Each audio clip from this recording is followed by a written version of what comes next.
ఓం సదాశివసమారంభాం వ్యాసశంకరమధ్యమాం అస్మదాచార్యపర్యంతాం వందే గురుపరంపరాం.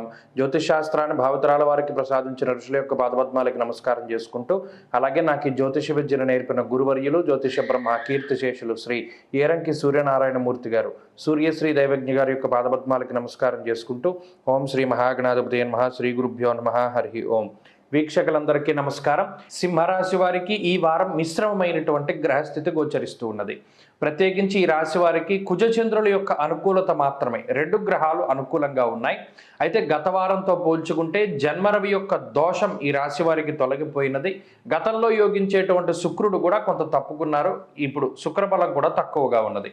అయితే ఒక మంచి విషయం ఏంటి అంటే, రవి యొక్క ప్రతికూలత ఈ రాశి వారికి తొలగిపోవడం.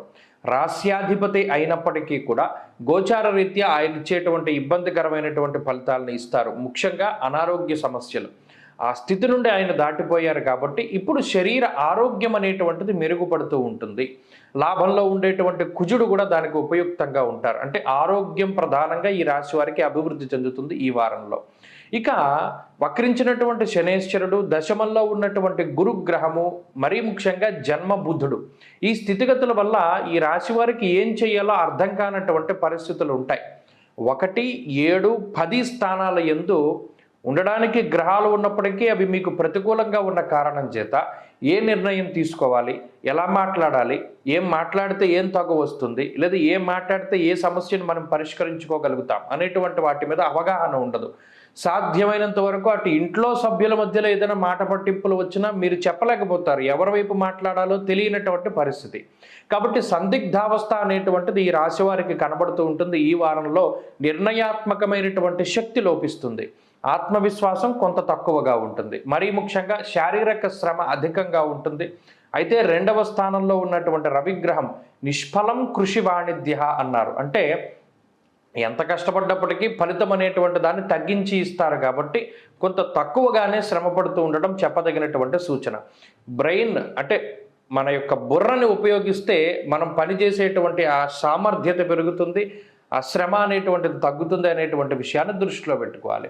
ఇక ఉద్యోగ వ్యాపారాలు చేసేటువంటి సింహరాశి వారి పరిస్థితులు సాధారణంగా గోచరిస్తూ ఉన్నాయి. వాటిలో ఉండేటువంటి అనేక సమస్యలు, వాటికి సంబంధించినటువంటి పరిష్కారాలను వెతుక్కుంటూ ఉంటారు.